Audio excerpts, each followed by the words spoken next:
Oui,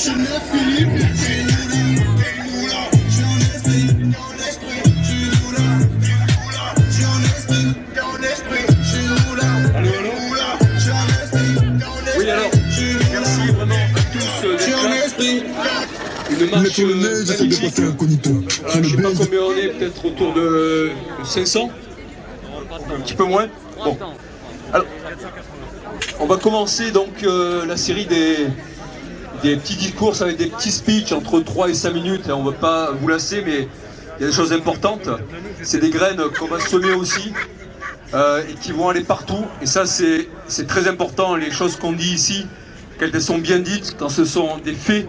Donc c'est le vice-président de la Ligue française pour la liberté de la vaccination et aussi le doyen du barreau de Grenoble.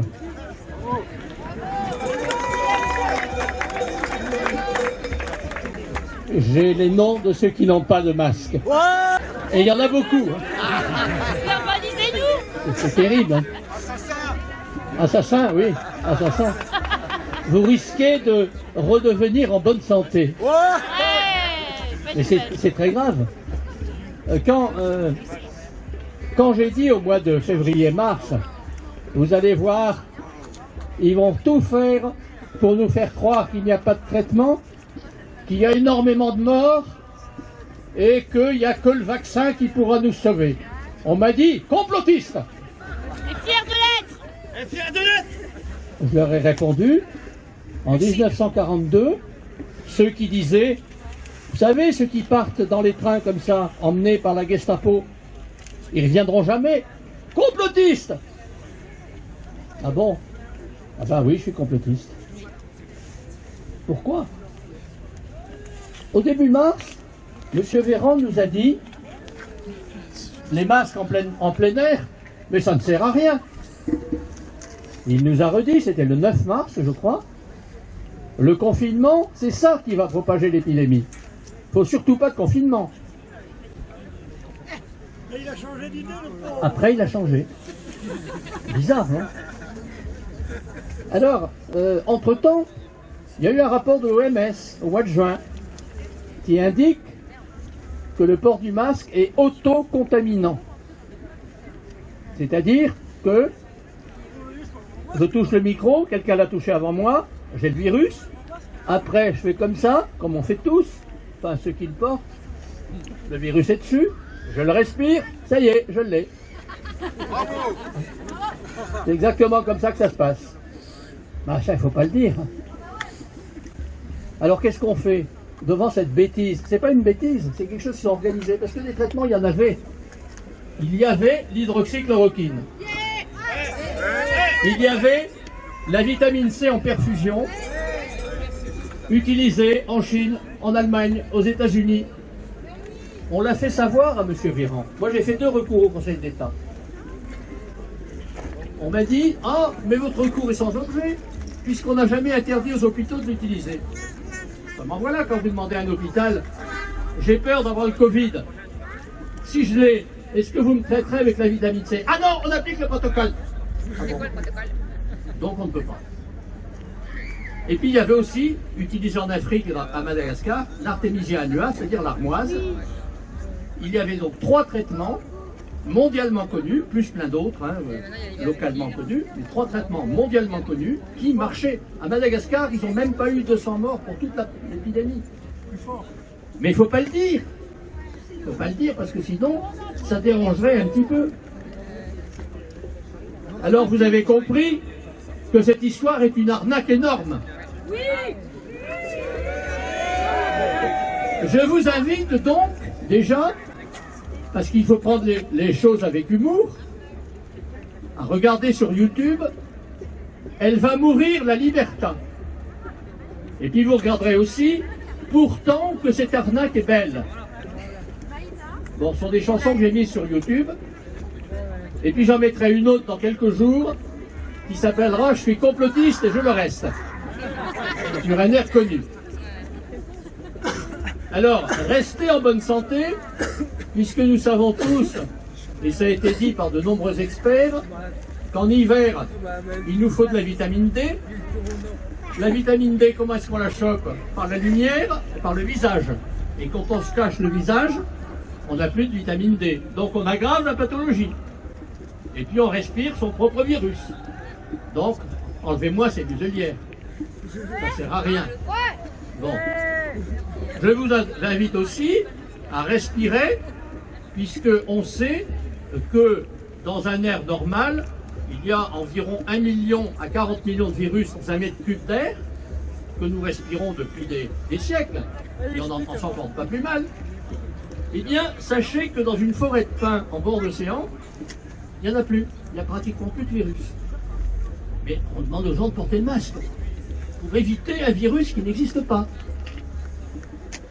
Je vous invite aussi à réfléchir sur le fait que l'OMS est financée par des fonds privés. Vous le savez.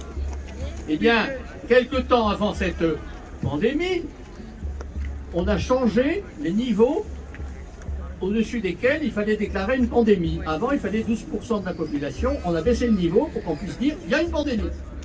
Et tout le monde y a cru. Ah oui, on a une pandémie.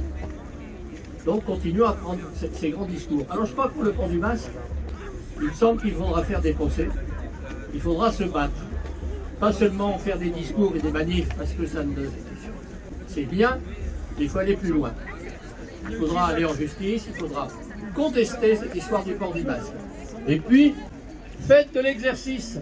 Moi, j'ai eu la chance de pouvoir pratiquer longtemps des arts martiaux. J'ai même découvert qu'il y avait un enchaînement qui était capable d'atténuer les symptômes grippaux. Puisque certains vieux enchaînements chinois ou japonais ont des effets sur des pathologies. Voilà, donc, il y a plein d'axes de réflexion, mais que chez nous, on ne veut pas entendre, parce que le but, c'est vacciner tout le monde, enfin vacciner, je dirais, thérapiser génétiquement tout le monde, parce que nous savons tous que ce n'est pas un vaccin ce qu'on va nous chauffer, c'est la thérapie génique, avec aucun recul. Alors quand on nous dit « Ah, on a vacciné 1 million de personnes, il ne s'est rien passé », d'abord, c'est pas vrai, puisque j'entends dire ça et là qu'il y a des gens qui sont morts 2 jours après, il y en a plein dans le monde, seulement on vous dit « Ah, c'est une coïncidence ». Bon, je réponds à ces gens-là, si vous recevez le poing dans le nez, vous n'arriverez jamais à démontrer scientifiquement que le saignement de nez n'est pas une coïncidence.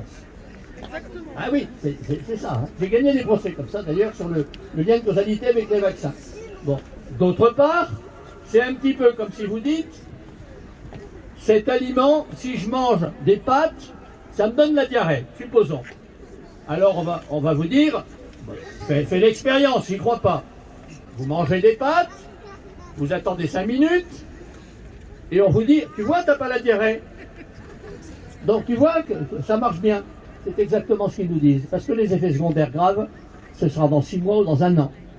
Mais là, on vous les cachera, comme on cache les effets secondaires des vaccins depuis des décennies. En disant, c'est pas vrai, c'est une coïncidence, ce n'est pas scientifiquement prouvé. Voilà ce qu'on vous dit.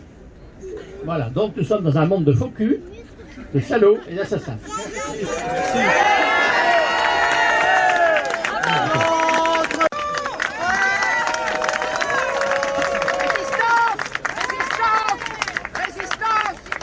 Donc moi, depuis tout jeune, je fais entendre mes idées, je fais entendre ma voix, et j'ai pas peur de le dire, même si ça me coûte un peu des plumes. Je suis pas seul, j'ai une collègue ici enseignante, Chloé, qui prendra la parole également avec moi tout à l'heure après moi.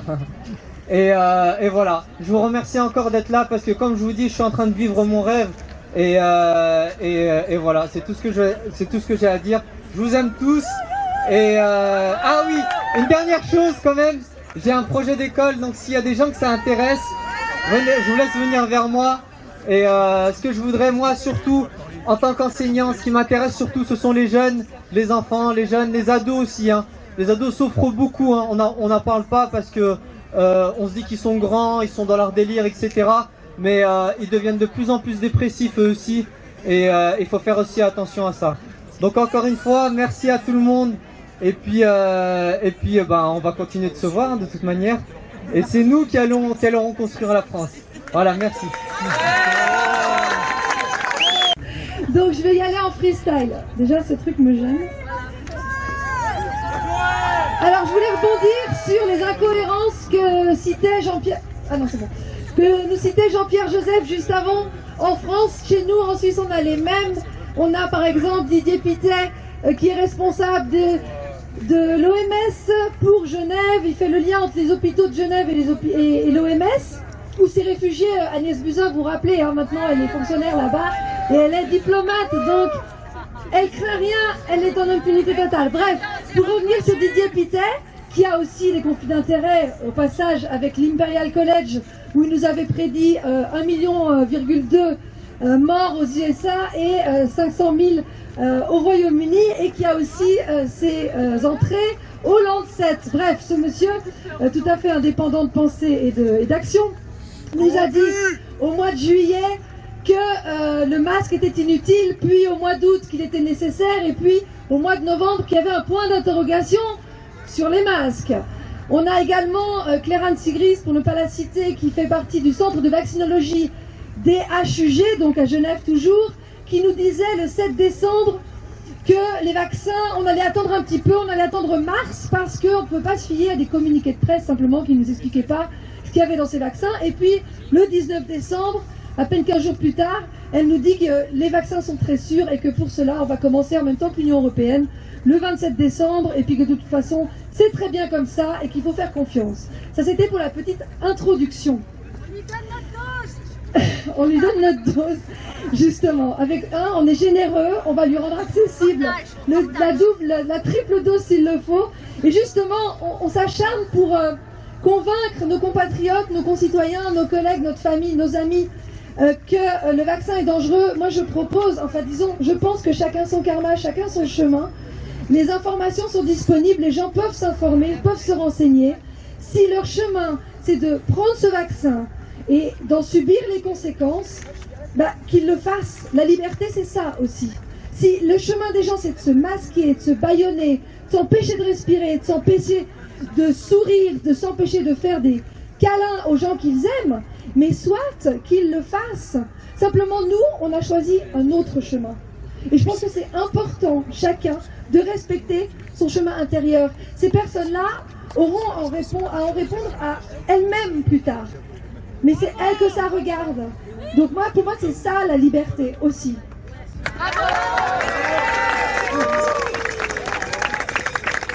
Je pensais aux enfants tout à l'heure. Mousseline et Karine nous parlaient des enfants, les pauvres. Les pauvres qui se conforment, les pauvres qui obéissent parce qu'on leur a appris à obéir, parce que sans leurs parents, les enfants sont pas capables de subvenir à leurs besoins. Donc ils sont plus captifs que n'importe qui d'autre. Et on exerce sur eux un chantage affectif, d'autorité, qui les fait obéir et qui les habitue à devenir les esclaves que ces mondialistes veulent que nous devenions plus tard. Donc c'est important. Pardon ? Et c'est ces enfants-là qui seront les citoyens de demain et qui devront nous tracer la route ou s'occuper de nous, qui seront nous, des vieux, qui sont maltraités maintenant. Donc, je ne sais pas si vous avez certainement remarqué, ils s'occupent de toutes les tranches de la population actuellement. Ça va du berceau à la tombe. Et ils s'en prennent maintenant aux indépendants, puisque dans indépendants, il y a manque de contrôle. Les gens qui sont indépendants ne sont pas contrôlables et échappent à leur surveillance, à leur mainmise, à leur contrôle mental, raquette, au contrôle mental aussi. Et c'est pas un hasard, à mon avis, que les indépendants soient visés. Le mot indépendant en dit long. Si nous étions tous sous contrôle, ce serait beaucoup plus facile pour eux. Donc, couler les indépendants, les obliger à s'affilier aux multinationales, aux franchises, aux groupes industriels, c'est leur voie pour reprendre le contrôle sur ceux qui leur échappent. Encore une chose sur la censure et sur la diffamation dont je fais l'objet, mais je ne suis pas la seule. Vous avez remarqué que la guerre contre la parole éclairée, libre et indépendante est plus virulente que jamais. Aujourd'hui, quand on dit qu'on doit être libre, on devient un criminel, on devient dangereux, on devient évidemment complotiste. Moi je le dis souvent, je ne suis pas complotiste, je suis complétiste. Je complète les informations, c'est tout. Donc attendez-vous à ça, c'est normal. Les gens qui seront visés, les gens qui sont ciblés, les gens qui sont criminalisés, diabolisés, c'est la chasse aux sorcières qu'on revit de l'époque, hein. Et ça, c'est bon signe.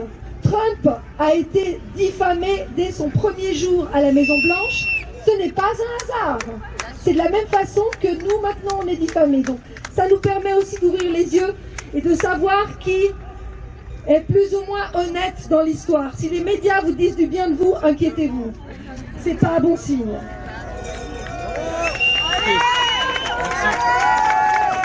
Je vais vous laisser avec deux petites phrases. Klaus Schwab du WEF, le World Economic Forum, le Forum économique mondial, le fondateur qui a fondé ça en 1971. Davos, exactement.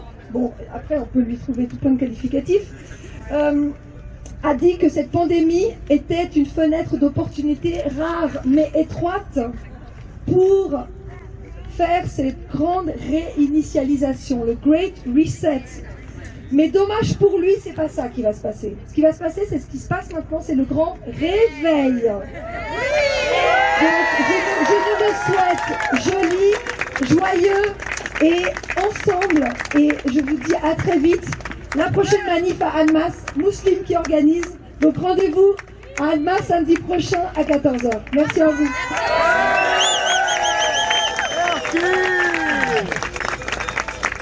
Ok, alors on a intercale Bertie Puisa, qui est une chanteuse qui va parler au nom des artistes, parce qu'après elle doit partir tout de suite donner un cours de chant, donc désolé d'intervenir un petit peu là. Allez, vas-y Bertie, monte sur la scène là. Bonjour, en fait c'était pas prévu que j'intervienne, mais j'interviens quand même. Voilà, moi je suis musicienne et je voulais parler aussi dans ce contexte des artistes et des intermittents du spectacle, mais aussi tous les artistes confondus, le spectacle vivant, où on est actuellement empêché de travailler même dans des conditions sanitaires qui sont mesurées, on ne peut même pas chanter masqué.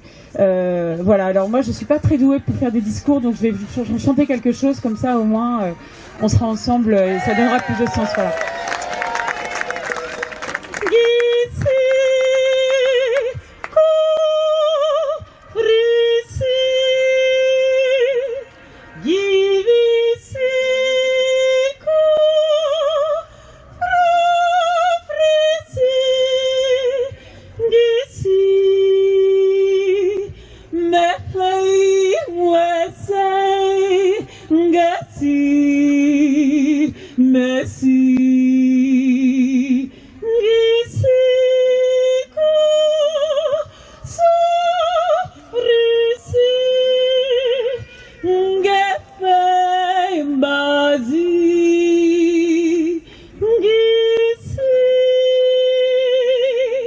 Énergie, merci. Oh là là.